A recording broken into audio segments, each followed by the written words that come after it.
Tudo da Canção Nova em um só lugar. Canção Nova Play. Nós estávamos aqui, eu e a Rosemar, para colocar nossas Bíblias aqui no ambão. E eu colocava a minha Bíblia, e aí a Bíblia dela não cabia, porque esse ambão foi feito para uma Bíblia só. E nesse momento, colocando as nossas Bíblias aqui, eu já me lembrei de uma coisa muito importante. Cada um de nós, nas nossas casas, tem que procurar manter um relacionamento pessoal com Jesus Cristo. Pessoal. Na minha casa, eu tenho a minha Bíblia. Quando nós éramos namorados, nós já tínhamos cada um de nós as nossas Bíblias, meditávamos juntos nelas.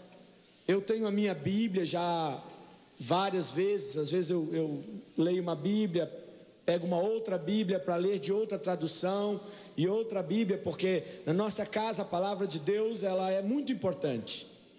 Então eu normalmente vou até que uma Bíblia não tenha mais como ficar de pé, e aí eu compro, eu ganho uma outra Bíblia. A Rosemar já é mais cuidadosa. A Bíblia dela, desde o tempo de namoro, mesmo lendo muito, a gente depois que reformou pela primeira vez, que colocamos uma capa nova na Bíblia dela, a Bíblia conseguiu se manter até os dias de hoje. Está meia com o couro apodrecendo, porque colocamos uma capa de couro, né, para poder resistir mais, porque ela é muito zelosa, ela tem um cuidado no passar as páginas. E eu sou de passar, rabiscar, escrever aquilo que eu achei importante, anotar a data do lado, porque é uma Bíblia pessoal. A minha filha de 12 anos, ela também tem a Bíblia dela, e ela chega para mim: pai, o que eu vou estudar agora? Eu já li a primeira carta de São João, que fala do amor de Deus. Eu fui na catequese, e o catequista não sabia nada sobre a carta de São João, e voltou para casa toda chateada. Aí eu falei: não, minha irmã e minha filha, porque os filhos são também irmãos nossos. Quando aquela imagem do lar vem de lareira, a família reunida em torno do fogo, não é uma realidade brasileira. Talvez o pessoal do Rio Grande do Sul tenha um pouco disso, mas é uma realidade europeia, da família se reunir em torno da lareira para ficar aquecida. O lar é um lugar aquecido, e cada um tem que ter um relacionamento pessoal com Jesus Cristo. E eu vejo muitos homens e muitas mulheres falando: é uma Bíblia só para nós dois, ela reza por mim. Lá, tome cuidado, porque no céu, talvez, como diz a palavra, vamos ficar como anjos, e aí você esteja com a tua asa em outro lugar. A palavra de Deus não deve ser em nossa casa uma peça de decoração, aquelas Bíblias bem lindas que a gente abre e decora a nossa sala. Não, a palavra de Deus é para ser lida, meditada, mastigada todos os dias, porque é nela que nós vamos encontrar as normas de vida, é nela que nós vamos encontrar a inspiração para nos conduzirmos como família e como filhos de Deus que nós somos. Então a palavra de Deus não é para decorar, é para a gente carregar, é para levar para o quarto, para a cozinha, para a sala, ou quem gosta até para o banheiro. Mas que você leia, que você medite, que você ore, que você ame a palavra do Senhor. Eu queria colocar uma palavra para a gente começar essa manhã, que é uma passagem da primeira carta de São Paulo aos Coríntios, no capítulo 11, versículo 11. Primeira carta de São Paulo aos Coríntios, capítulo 11, versículo 11. E diz o seguinte, essa palavra: e é uma palavra muito forte, principalmente para aquela comunidade.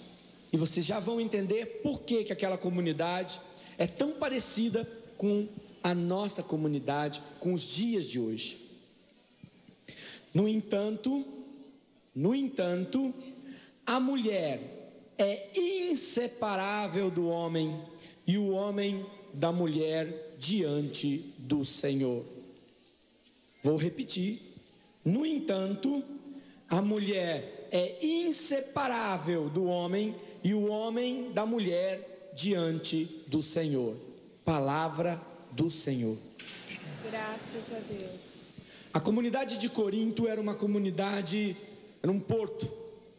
E como todo porto, era um lugar aonde chegavam os marinheiros, chegavam os barcos de diversos lugares, e naquele tempo as viagens eram muito longas, eram viagens de meses, E chegavam aqueles homens naquela cidade portuária, e como seus costumes não eram costumes cristãos, ali havia uma vasta prostituição.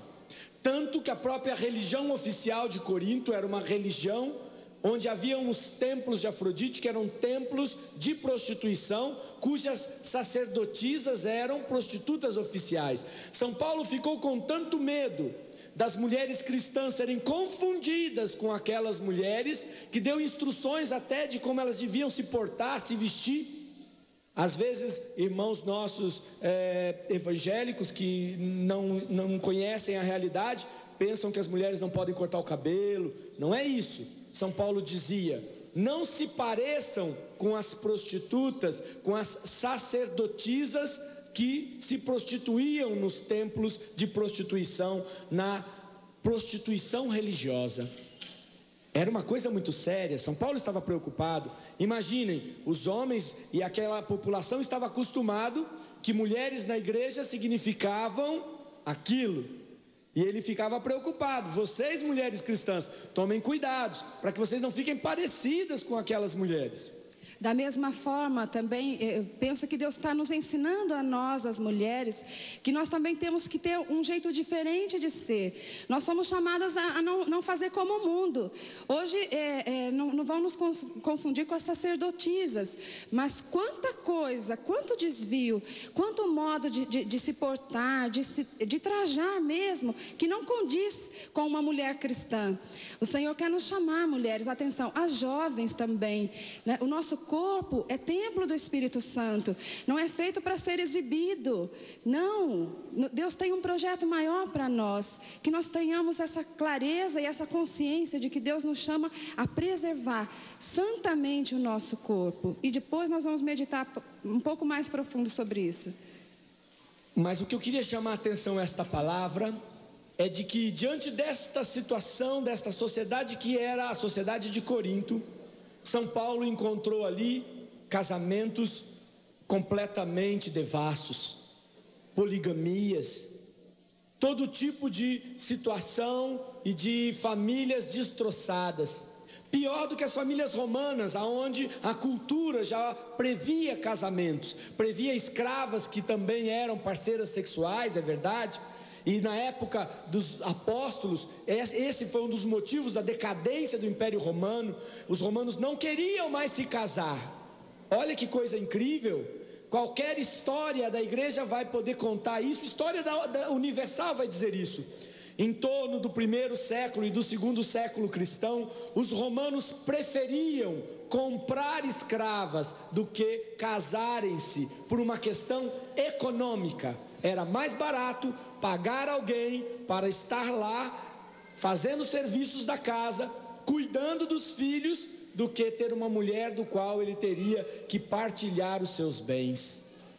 Hoje, nós encontramos também as pessoas fazendo contas, preferem não se casarem para manterem relações, viverem juntos. Não queremos compromisso, não queremos construir uma história, queremos estar juntos só. Assim, quando um não quiser mais, cada um vai para o seu canto. Quando eu não quiser mais aquela escrava, eu vendo aquela escrava. Lógico que aquele tempo, uma sociedade onde o poder estava com o homem, ele fazia isso, a escrava era a mulher. Hoje acontece dos dois lados, e nós estamos diante de uma sociedade muito parecida com a dos primeiros séculos. E vejam vocês, que tentação tão grande nós vivemos hoje.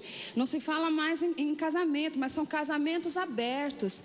Então nós não precisamos mais conviver, já que são gêneros diferentes, horários diferentes. Ele gosta de dormir cedo, eu gosto de dormir tarde. Então ele tem o apartamento dele, ela tem a casa dela. E aí quando tem vontade, vamos nos encontrar, vamos ficar juntos por algumas horas ou por algum fim de semana, vamos viajar. E não queremos passar juntos as alegrias, as tristezas, as dores, todas as coisas que existem numa relação humana. Como nós estamos despersonalizando a união conjugal, o casamento. E é por isso que uma geração cada vez maior de pessoas deprimidas e angustiadas estão andando pelas ruas. Se vocês verem as pesquisas, a doença do século não é nem mais o câncer. A AIDS é a do futuro, porque ela ainda não se manifestou como doença em massa, mas é a depressão, a solidão. Centenas de pessoas sozinhas, angustiadas, deprimidas, vivendo uma subvida interior, muitas vezes casados, por quê? Porque ficaram com medo das lutas que o convívio gera, mas perderam a bênção da construção de uma família. Nós não podemos ser assim, e mais que isso, nós temos que ser anunciadores deste projeto. Há uma solução para a sociedade, e a solução é a família dentro do projeto de Deus, a família cristã. Esta é uma solução não só para os nossos filhos, para o nosso futuro, mas inclusive para a nação. Uma nação que não pensa na família, uma nação que não pensa nos seus filhos como uma família, está fadada a criar monstros, a criar verdadeiras instituições para menores, instituições para idosos. Sabe quem cuida dos idosos? Só a família cuida bem.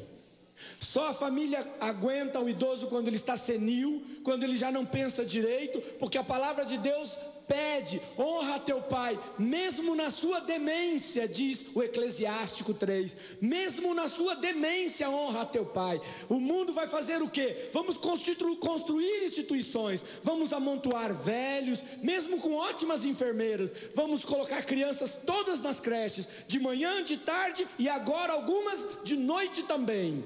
Conheci pessoas, muitas delas que veem os filhos nos fins de semana.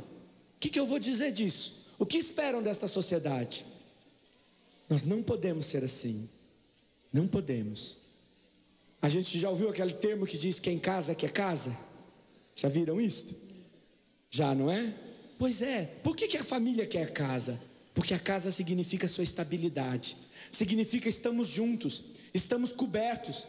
Não vamos para debaixo da ponte, não vamos para a sarjeta. Mas quando a família se divide, qual é a principal briga? Quem vai pagar o aluguel? Não me mandou o dinheiro da pensão. A outra está reclamando, o outro está reclamando. Nós estamos gerando uma geração profundamente ferida. E se esta geração já é de deprimidos, a próxima corre o risco de ser de suicidas. Precisamos tomar uma decisão já. E é uma decisão que passa pelo homem e pela mulher, porque diz a palavra de Deus: o homem é inseparável da mulher, ele não existe aos olhos de Deus sem a mulher. Eu rezei por uma pessoa muito importante, um juiz, fui rezar por ele, e ele, acometido de uma depressão profunda desde a sua juventude, tentou suicídio algumas vezes, e quando eu rezava por ele e pela sua esposa, o Senhor me mostrava que aquela esposa tinha sofrido toda a sua vida, como se ela mesma tivesse sofrido na sua carne a dor do seu esposo. E isso é verdade, gente. Nós sofremos, nós santificamos o outro. A graça do Espírito Santo na minha vida é graça do Espírito Santo na vida da minha mulher. A graça do Espírito Santo na vida dela é graça na minha vida. As minhas dores, os meus sofrimentos são também dores e sofrimentos que atingem o outro, quer ele queira, quer não queira. Quer você acha que não, quer você ache que sim, fere com certeza. Me lembro, eu gosto de falar, de dar testemunhos, eu acho que são importantes. Meu pai já com uma cirrose hepática avançada, e havia feito um encontro com o padre Haroldo Rans, mas não tinha ainda tido uma experiência profunda com Jesus e continuava escravo da bebida. Era um ótimo pai, mas era uma pessoa que não tinha podido ser pai como nós gostaríamos, porque a maior parte da minha vida eu o vi alcoolizado. Nunca foi violento, nunca deixou faltar nada, mas quem tem alcoólatra na família sabe o que é isso. E eu então, já adulto, já tinha 20 anos, eu entrei em contato com uma chácara que internava pessoas alcoólatras, e era uma chácara conduzida por 2 sacerdotes, um sacerdote, um frei e um pastor, onde eles caminhavam com os 12 passos do ar, e com uma manifestação, uma presença, oração cristã. Eu falei, essa vai ser boa para o meu pai. E liguei para lá e tentei fazer uma coleta na família para poder pagar o internamento, e conversei com os padres, conversei com o coordenador daquela chácara, e aí ele me disse, bom, mas a tua mãe tem que vir. E eu falei, mas como minha mãe tem que ir? Minha mãe não bebe. Minha mãe nunca tomou um copo de nada. E ele disse, não, teu pai está doente. E eu sabia, eu já tinha estudado, já tinha ido em reuniões, eu sei que o alcoolismo é uma doença. Eu falei, não, meu pai é doente. Ele falou, mas a tua mãe também está doente, porque quem conviveu a vida com o alcoólatra está doente.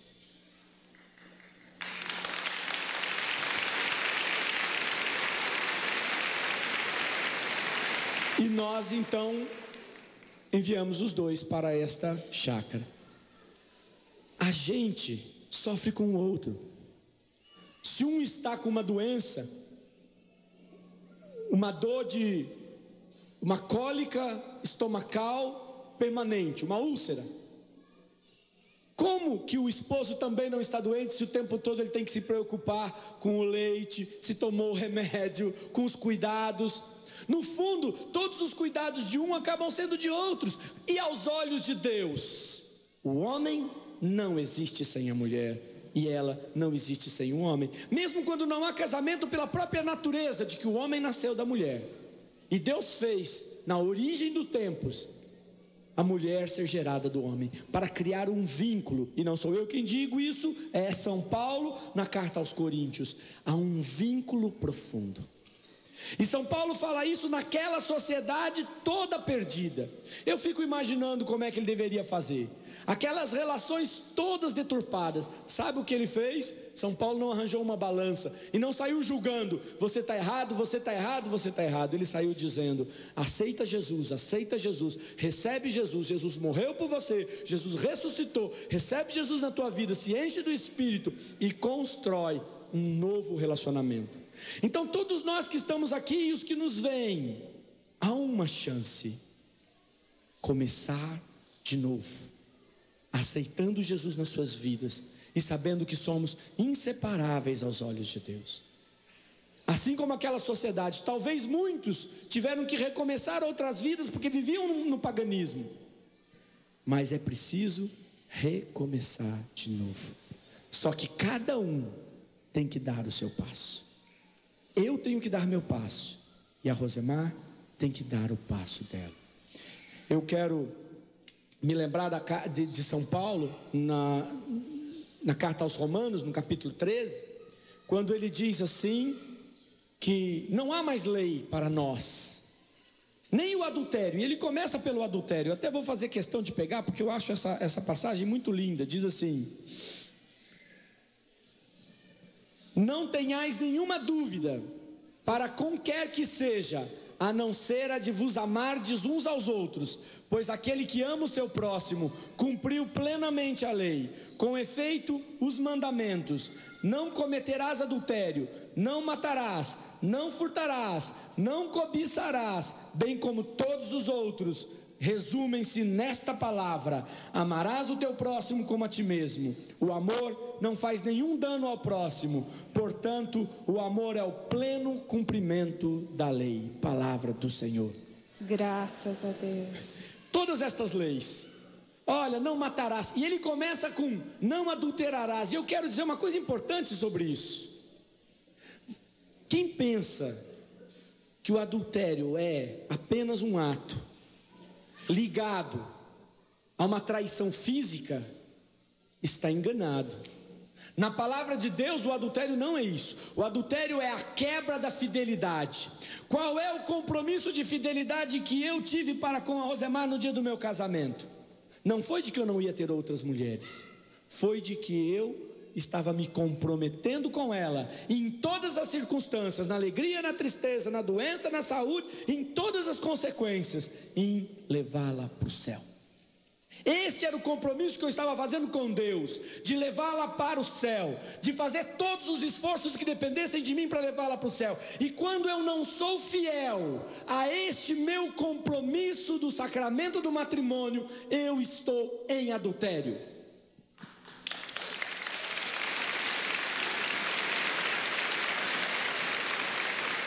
Esta palavra é muito forte, sim. É forte, sim. Para todos vocês. Não é, ela tem que estar preocupada. O que devo fazer para promover que o Sidney vá para o céu? É rezar? Vamos rezar. É anunciar? É criar momentos para a palavra de Deus? Vamos criar momentos para a palavra de Deus. O amor cumpre todo o mandamento. O amor não faz mal ao próximo, ele faz muito bem. E para todas as relações familiares é assim.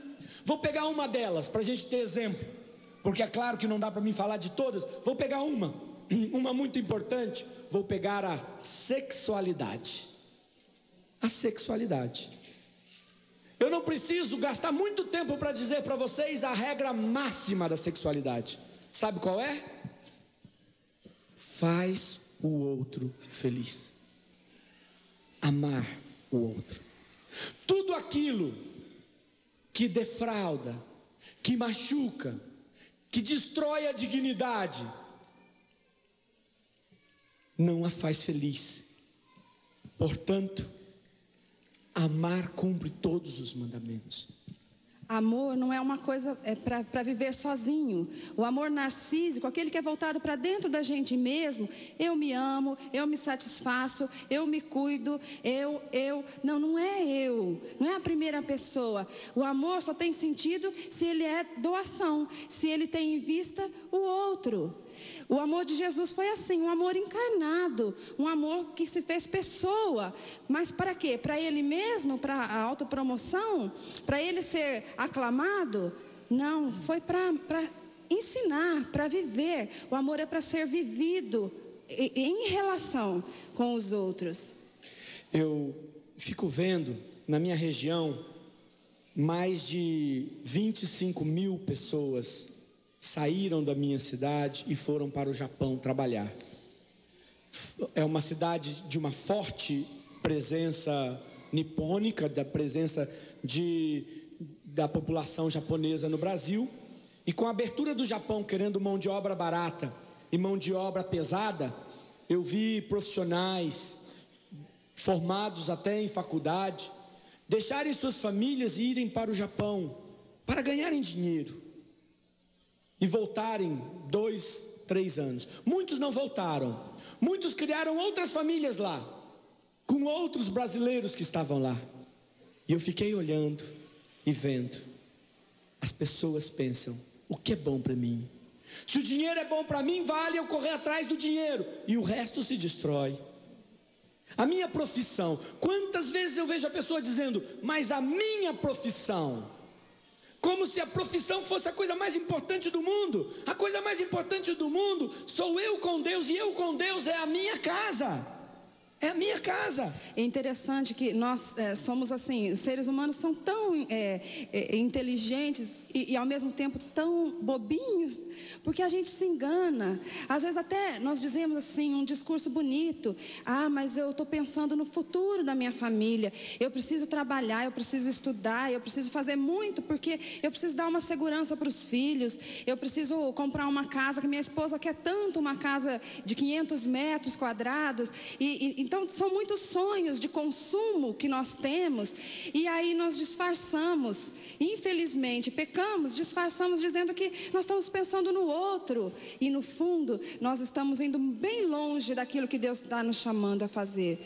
Eu esses dias não, há meses atrás, eu chorei, mas chorei profundamente, quando um amigo deixou a sua família, um grande pregador do Evangelho, um homem de oração, um homem que esforçou para evangelizar a sua casa, um homem cujos filhos estão servindo o Senhor, pelo menos parte deles, um homem que estava na igreja. Eu não consigo mais pagar todos os gastos que tem do meu apartamento, então em vez de eu ir morar numa casa pequena, de jeito nenhum, eu vou para os Estados Unidos e trabalhar de garçom, de jardineiro, e o Evangelho ficou lá em um lugar, mas eu estou rezando ainda. Que oração que não leva ao amor pode ser verdadeira? Se rezo e não amo, preciso rever minha oração.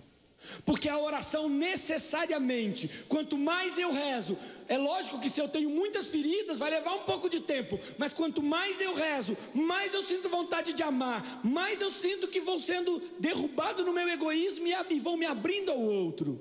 Que alegria pode ter na minha relação sexual, se ela nunca for feliz? Que alegria pode ter para alguém apenas se satisfazer? É porque não descobriu que o amor é o caminho. São Francisco, ontem de manhã, o Laércio cantou esta música e eu fiquei profundamente tocado, porque eu falei, esta é a música do sacramento do matrimônio. Melhor amar do que ser amado. Esta é. Vou até fazer um exemplo para você. Coloque a mão na pessoa que está do seu lado, mesmo que não seja esposa, esposo, não tem importância. E diga assim, como é bom amar. Como é bom amar. Ouviu ou não? Preste atenção, não estou dizendo como é bom ser amado. Eu quero dizer, como é bom amar. Ame um pouco teu irmão. Faça aí um carinho se for a esposa. Se for o vizinho do lado, dê um tapaço nas costas dele, né? Se for uma senhora que estiver do teu lado, gentilmente dê um sorriso para ela. Aí na sua casa, quero lhe dar um tapaço também, para lhe dizer, é bom amar, só que é preciso descobrir. E sabe como é que a gente descobre que é bom amar? Sabe como? Amando. Amando.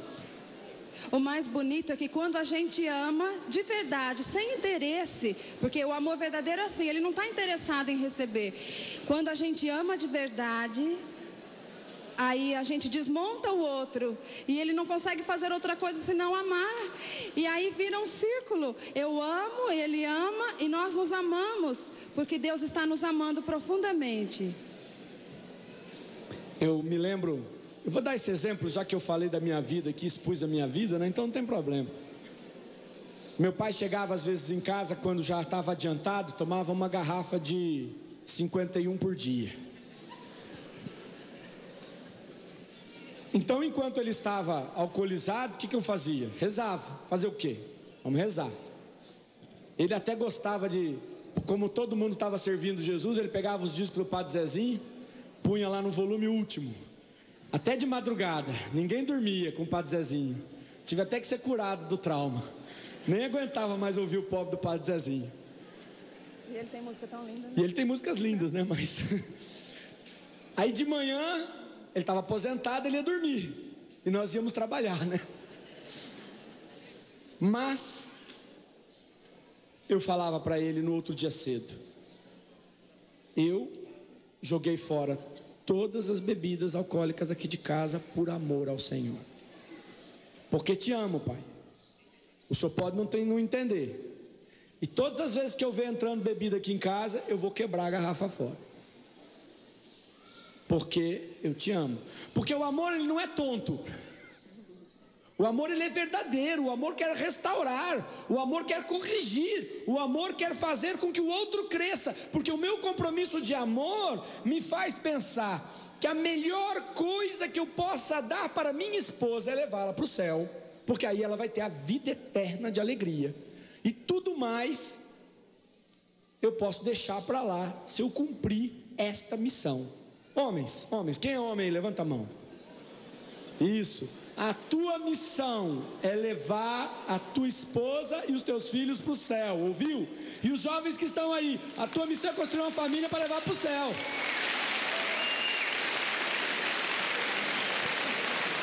Vontade de sexualidade, filho? Onde você quiser, eu vou. Eu quero falar uma coisa que vai servir aqui para muitos de nós. Eu vou ler uma passagem da palavra de Deus que vai servir para nós todos. Quem aqui é filho? Levante a mão. Pois é, não é possível que alguém aqui não seja filho, né?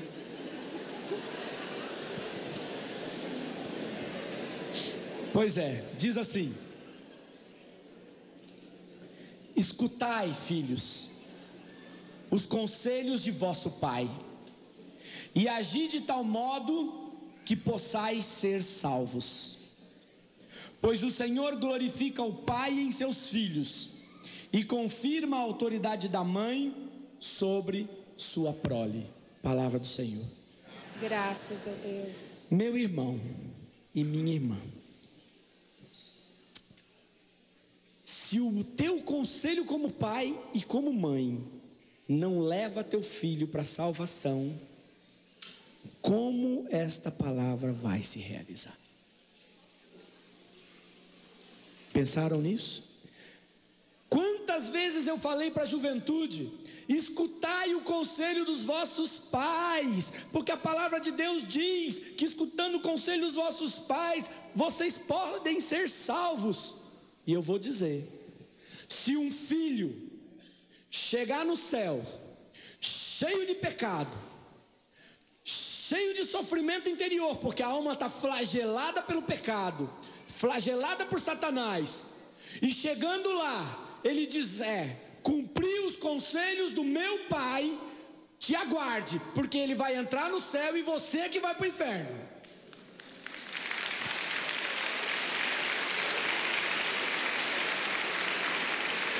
É verdade, está aqui, ó.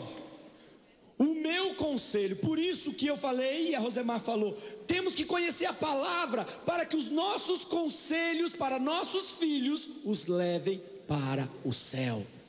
É bem isso mesmo, é embasado na palavra do Senhor. A gente não vai educar os nossos filhos com base naquilo que nós pensamos que seja o melhor, com aquilo que nós achamos que seja bom para a vida deles. Nós temos que educar os filhos para Deus, para o Senhor. E não posso educar para o Senhor se eu não conheço a palavra, se eu não entendo aonde Deus quer levar. E é só meditando é que nós podemos fazer. Que grande risco, se nós queremos educar os nossos filhos a imagem daquilo que nós queremos fazer deles. A responsabilidade é nossa e é grande. Eu fico vendo na sociedade de hoje, é claro, temos uma educação sexual para dar para os filhos. A sociedade está ficando madura demais muito cedo. A minha comunidade que trabalha com famílias, temos em um dos nossos grandes desafios as adolescentes que ficam grávidas. O mês passado uma menina de 12 anos teve gêmeos e morreram os 3 no parto. Não resistiram, nem a menina, a mãe. Eram meninas que nós atendíamos pela comunidade, meninas carentes, que hoje a sociedade está amadurecendo cedo demais.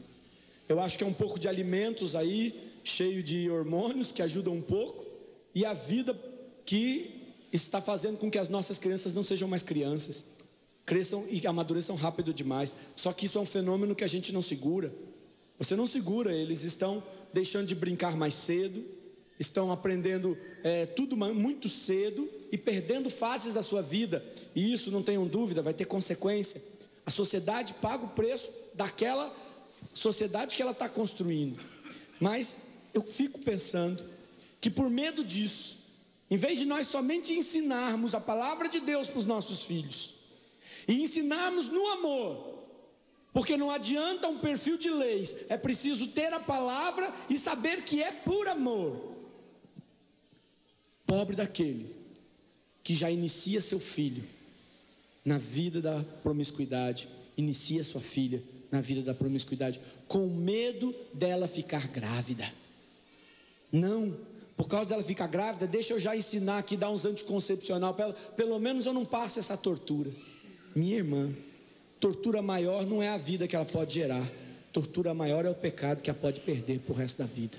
Quantos pais já entregam para os seus filhos adolescentes de 13 anos, 14 anos, a caixinha de preservativos, porque afinal ele é homem e ele tem que ir mais cedo, ele tem que conhecer como é que as coisas funcionam, e aí, às vezes o próprio pai, ou algum parente mais próximo, um tio mais velho, já vai ensinando o caminho que leva para a perdição, nós sabemos pela palavra de Deus. Então a juventude hoje é chamada a olhar mais profundo, a olhar mais alto para aquilo que Deus tem chamado você. Onde é que você está se espelhando, jovem?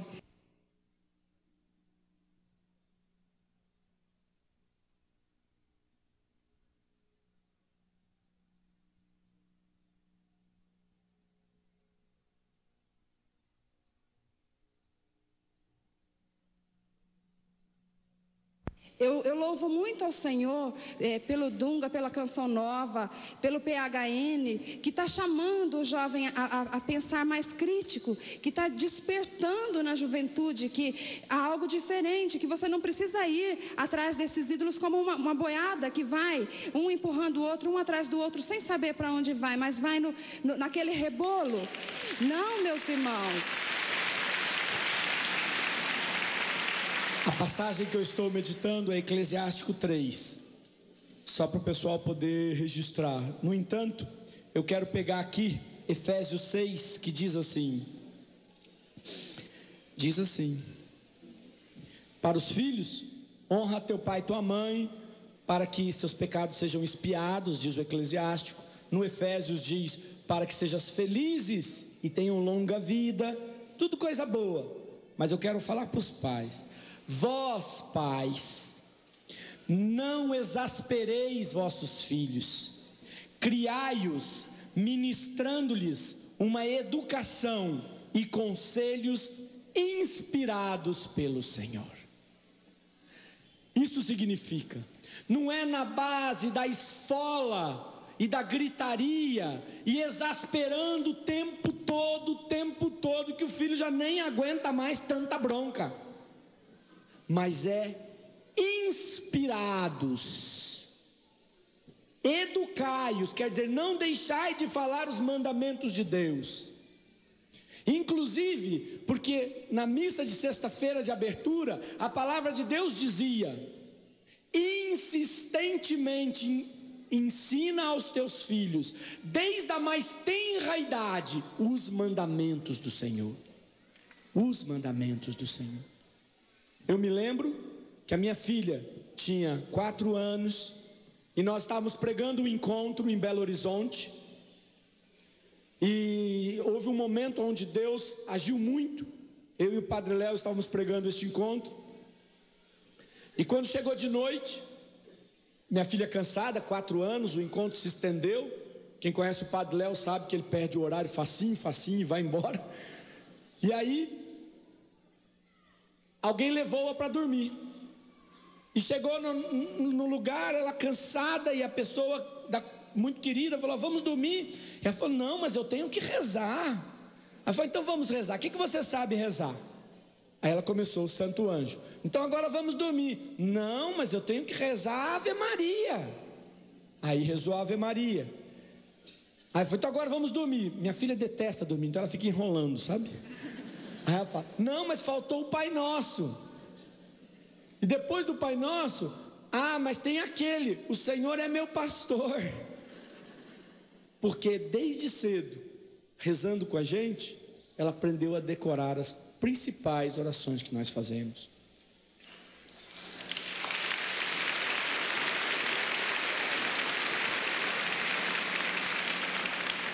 É preciso inspiração do Senhor, sim, para podermos ensinar. E cada fase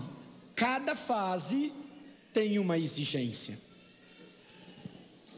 A primeira fase é aquela aonde o filho é um projeto de Deus. Talvez não seja um projeto nosso, mas é o projeto de Deus. E é nessa fase, quando descobrimos que a mulher está grávida, que a gente já tem que fazer a primeira festa, mesmo que veio na hora que você estava com a maior dificuldade econômica, mesmo que o outro filho acabou de nascer, e você fala: como é que eu vou fazer com 2 pequenininhos? Você faz a festa, porque você não sabia, mas ele estava no projeto de Deus. Ele estava no projeto de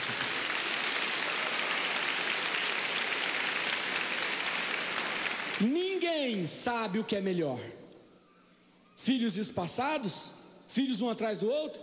O melhor é o projeto de Deus para cada família. Esse é o melhor.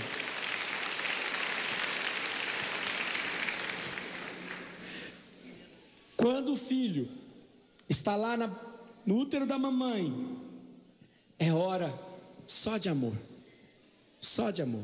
de rezar, de cantar. A Rosemar, quando estava grávida da Gabriela, ou da Giovana, sei lá de qual das duas, ela lia o evangelho em voz alta, e leu todos os evangelhos, durante a gravidez, para que o nenenzinho já fosse ouvindo a palavra de Deus, que era o evangelho. Então na hora que ela tinha folga, ela pegava o evangelho, ia marcando e ia lendo o evangelho em voz alta, para que a criancinha já pudesse se acostumar com o evangelho.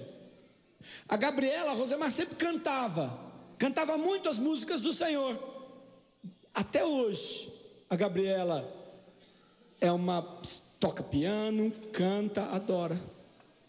Será que isso é só o que herdou da mãe? É também, mas também porque desde nenezinho ela já ouvia o louvor do Senhor. Esse é o momento. Mais do que querer ensinar, querer que os filhos sejam superdotados. Gente, ninguém vai para o céu porque é mais inteligente. Vai para o céu porque teve mais fé.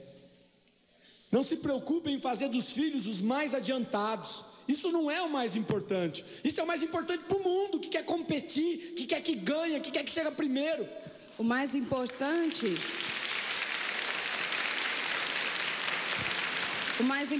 é que desde muito cedo os filhos sejam muito amados, muito queridos, muito celebrados, que a vida seja celebrada, porque é lindo essa coisa da criação, que ninguém nasce mal, ninguém nasce rebelde em si mesmo. Nós trazemos muitas coisas herdadas, coisas que a gente nasce com elas, tendências a ser tantas coisas, mas no relacionamento, naquilo que a gente vai vivendo dia após dia, é que nós vamos também nos formando como pessoas. Então, se o nosso ambiente familiar é um ambiente acolhedor, afetuoso, um ambiente que celebra a vida, que ama a Deus, e não tem como, isso vai impregnar os nossos filhos, vai nos impregnar a todos. Agora, se a atmosfera é de rancor, é de mágoa, é de ressentimento, o que é que nós podemos esperar? Senão pessoas feridas, marcadas, com dificuldade de dar e receber amor. O que eu fico impressionado é que se o nenenzinho se mexe, ele está cercado, não está cercado? Às vezes ele deu um cotovelão lá, o pai fanático, palmeirense, corintiano, fala, deu um chute, né? Pois é, às vezes é só o cotovelo, viu? Às vezes ele nem sabe o que é isso ainda. Mas ele se sente cercado de amor. Para cá é amor, para cá é amor. Mesmo quando a mulher está passando muito mal. Mas ele está se sentindo cercado por Deus. Deus o cercou de cuidados. O cercou de cuidado. Esse é um momento muito importante. Eu quero falar do segundo momento, porque eu tenho que passar rapidinho, que meu tempo vai acabar aqui. Que é a primeira fase da infância. O neném nasceu, está lá, e esse é um momento muito importante. É o momento em que mais a criança precisa do contato, aprender a ouvir a voz do pai, é a hora do amor, é a hora do carinho. Não adianta você dar grandes ensinamentos para ele precisa de muito sentir-se amado, sentir que quando ele chora, tem alguém para cuidar dele. Que quando ele chora porque está com fome, alguém vai ver para ele o leitinho que ele precisa, de preferência e sempre leite materno. O mistério de Deus para esses momentos, Deus ajuda muito, viu? Para não dizer que ele faz quase tudo, ele ajuda muito.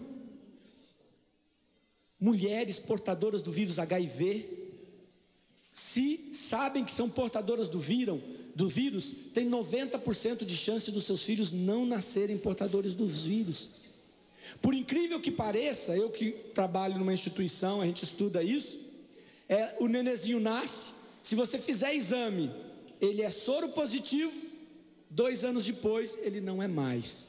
Se foram tomados cuidados para não ter contato com sangue no nascimento, e que a mãe não amamente, o nenenzinho nasce livre. Olha o mistério de Deus. Olha o mistério de Deus, que preserva a vidinha ali com tanto amor. Olha o cuidado de Deus. Deus sabendo que o nenenzinho precisa de muito afeto. Qual é o principal alimento para o nenenzinho? É o seio da mãe. Porque para dar de alimento para o filho, e se ela é pobre, não pode comprar leite, ela tem ali, com todas as proteínas, com todas as vitaminas. A mãe pode ficar seca, se não tiver muito o que comer, mas o filho fica gordinho. Tá? O leite da mãe não fica fraco não, ele tira tudo que a mãe tem, faz vitamina e proteína para o nenenzinho sentir o calor, sentir o seio, sentir o contato. Na primeira infância, Deus fez assim, para que tenhamos esse contato. Deus quis isso para o seu filho. Deus quis isso para o seu filho. E eu gosto de falar, e já falei aqui mesmo, e gosto de falar, esse Deus que permitiu que seu filho passasse por dificuldades tão grandes, morar no estrangeiro, morar num país de língua diferente, e eu gosto de falar isso, porque os homens às vezes ficam tão perdidos. Vocês acham que foi fácil para José arranjar algum emprego lá no Egito? Uma outra língua, ele era judeu, portanto, os egípcios não tinham por ele um afeto, era como uma nacionalidade que ninguém gosta, deve ter sofrido racismo na pele, para salvar sua família. Você acha que tinha uma plaquinha lá, precisa-se de carpinteiro, venha José? Eu não sei, mas eu tenho uma convicção de que ele passou muito apertado. Não deve ter sido fácil para José conseguir quem contratasse os seus trabalhos. Ele deve ter sofrido muito ali para colocar o pãozinho ali na casa de Maria, porque numa terra estranha, de língua estranha, com um povo estranho, sendo rejeitado. Por isso muitos homens, quando estão desempregados, sentem-se acabados. Não, meu irmão, ânimo, peça para Deus abrir uma porta. E lembre-se de José, que muitas vezes deve ter pensado e suado e não sabido como ia poder, fazendo uma cadeira, arranjar quem a comprasse para poder colocar lá a comidinha na casa de Maria e José, na sua casa, na casa de Jesus. É olhando para isso que muitas vezes nos dias de hoje, que os homens estão desempregados, não devem ficar acabrunhados, porque o pai escolhido como pai adotivo para criar o filho de Deus passou por isso, e nem por isso ele foi menor que os outros, pelo contrário, foi o mais justo de todos os homens, foi o melhor homem que Deus quis para o seu filho, é o único que é chamado de o justo no Novo Testamento. José o justo, um homem de oração, porque depois que Nossa Senhora teve a aparição do anjo Gabriel, nenhum anjo mais apareceu para ela. Ela caminhou na fé.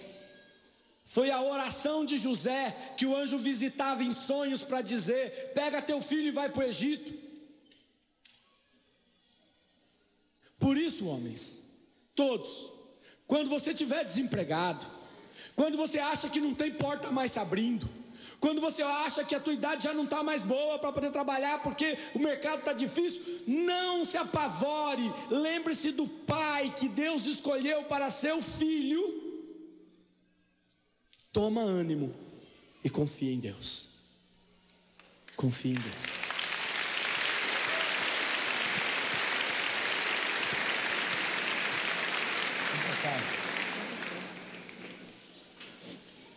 Eu vou acelerar um pouquinho.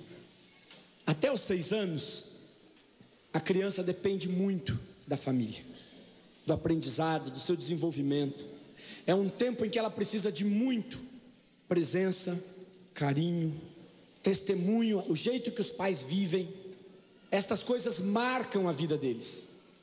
Marcam a mãe rezando o terço em casa, marca a imagem peregrina indo toda semana na casa, marca o grupo de oração na casa também, além do de fora, marca a missa, marca a presença das lideranças, os coordenadores, o padre, as pessoas que visitam a casa. Isso marca as crianças profundamente, que é um tempo de extrema formação, onde toda a formação depende do lar.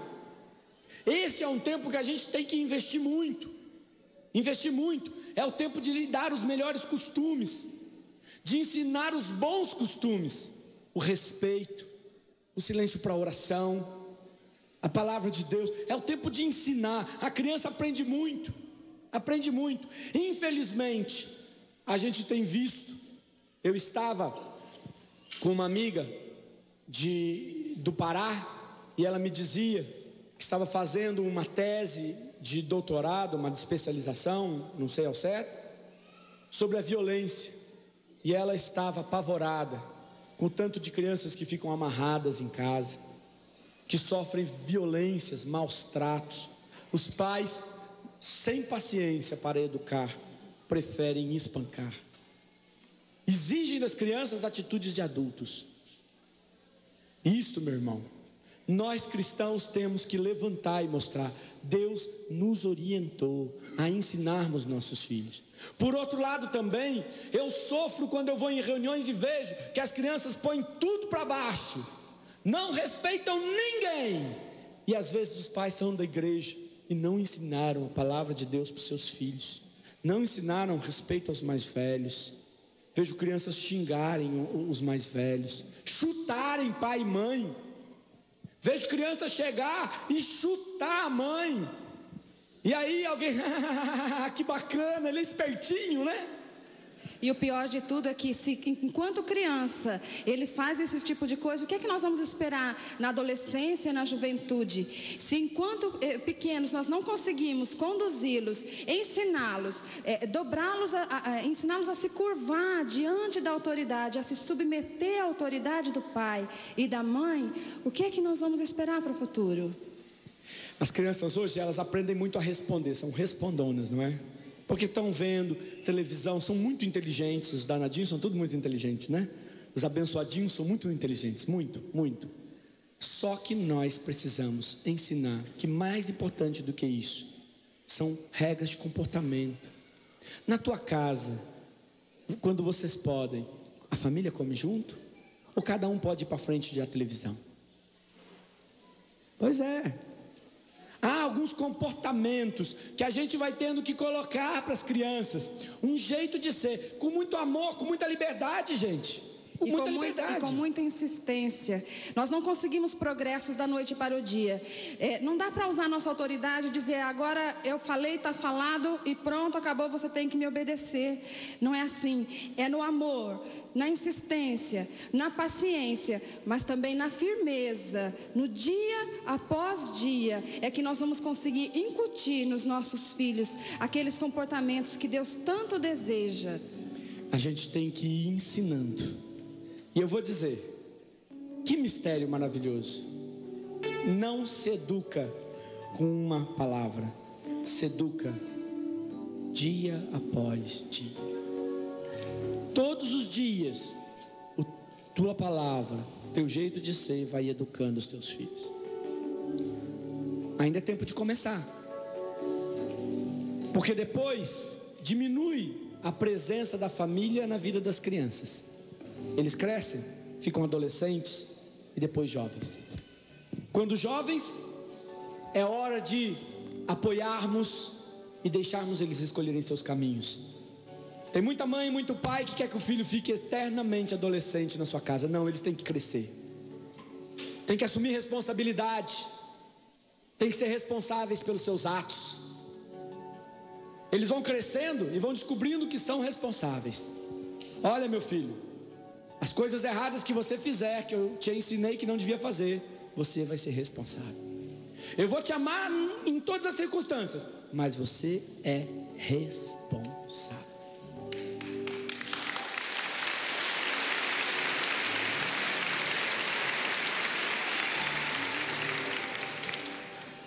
Eu sei que eu poderia falar de muitas outras fases da pré-adolescência, onde a gente tem que começar a criar regras e conversar, discutir com eles. Como é que nós vamos fazer aqui em casa? Nós precisamos rezar toda semana. O que vocês querem? Sábado à meia-noite? Tudo bem. Vamos discutir junto. Que horário que dá? Mas nós vamos rezar. É 10 minutinhos, mas eu quero rezar aqui em casa. Vamos discutir regras, horários. Vamos fazer acordos inspirados pelo Senhor. Com os pré-adolescentes e adolescentes é hora de ter esse tipo de conversa. A educação vai mudando. Em tudo precisamos de quê? Da sabedoria de Deus. E eu te convido, meu irmão, a rezar agora, para podermos pedir a sabedoria de Deus. Vamos ficar de pé, porque vocês acham que precisa de pouca sabedoria para educar filho? Muita sabedoria. Muita sabedoria. muita sabedoria. O Senhor que nos vê sem separação. O Senhor que coloca como modelo para os homens São José. O Senhor que ensina que o caminho é o amor. É fazer o outro feliz, é levá-lo para o céu. Qual é o teu compromisso primeiro do casamento? É levar o outro para onde? Céu. E agora vamos pedir a sabedoria para encaminharmos nossos filhos, porque os filhos são de Deus. Ouviram? Não são seus. Lércio, teu filho não é teu não, meu. Eu sei. Não é teu não, eu já vi, não é tua não. É de Deus. Agora, eduque bem o que é de Deus, viu? Cuide bem do que é de Deus. Quando você sai com o carro de uma pessoa importante, você não cuida bastante, né? Fala, se eu amassar esse carro, tô ralado. Já pensou nisso? Quando você pega uma coisa emprestada, você fala, ai meu Deus do céu, né? Pois é, Deus deu os filhos e falou, cuidem bem, mas depois é comigo. Depois é Ele que vai cuidar. Só que até por enquanto eles ainda não cresceram, temos que cuidar bem. E para isso vamos precisar de muita sabedoria. E eu estou vendo muita avó e vô aqui que precisa de sabedoria também, porque tem uns que já tem que ser pai e mãe também. Vamos rezar muito agora, hein? Muito, muito. Pega a mão do teu irmão, ele vai precisar da tua oração. Vai precisar da tua oração. Jesus. Amém, Jesus. Vamos começar rezando pelo irmão do lado, viu? Depois a gente reza por nós mesmos. Acho que essa a gente tem que ajudar o outro. Então oremos, irmãos. Senhor nosso Deus e nosso Pai, nós te louvamos por esta manhã, pela tua palavra que tocou o nosso coração. E nós queremos abrir esse mesmo coração, Senhor, para a sabedoria que vem do alto. Senhor, tu sabes que nós não temos uma sabedoria capaz de conduzir todas as coisas na educação dos nossos filhos. Senhor, nós necessitamos, nós precisamos muito do teu auxílio, Jesus. Por isso manda o teu Espírito sobre as mães, sobre os pais, sobre os avós, sobre todas as pessoas, sobre os irmãos. Ó Deus, nós pedimos para todos nós a sabedoria do alto, a força de Deus. Envia teu Espírito, Senhor, porque só o teu Espírito pode nos inspirar os ensinamentos e como devemos ensinar os nossos filhos. Envia, Senhor, o teu Espírito sobre as mulheres. Quantas mães perdidas na educação, quantas mães têm medo, Senhor, de colocar com mais firmeza os limites na educação, de conduzir os seus filhos, e por isso eles estão se perdendo, porque estão batendo cabeça e procurando sozinhos os caminhos. Ó Deus, fortalece as mulheres, que elas tenham muita coragem, Senhor, de falar e também de amar, Senhor, de corrigir quando for preciso. Eu te peço, Senhor, socorre a todas as mulheres, a todas as mães. Te convido a rezar, assim como eu falei, que o nosso relacionamento tem que ser pessoal. Então não confie só na oração do seu esposo ou da sua esposa. Você tem que rezar. É a sua família, é o projeto de Deus. Levante a mão. Jesus, nós rezamos agora todos juntos, Senhor, pedindo a graça e a unção para nossa família, para conduzirmos o nosso lar, a nossa casa, a família que tu nos concedeste, Jesus. Dá-nos a sabedoria que partilha do seu trono. Unge-nos agora, Jesus, com a tua direção. Dá-nos a sabedoria para vivermos juntos esta graça familiar, Jesus. Dá-nos esta graça, Jesus. Seja bendito, Jesus. Bendito seja, Senhor. Tudo da Canção Nova em um só lugar. Canção Nova Play.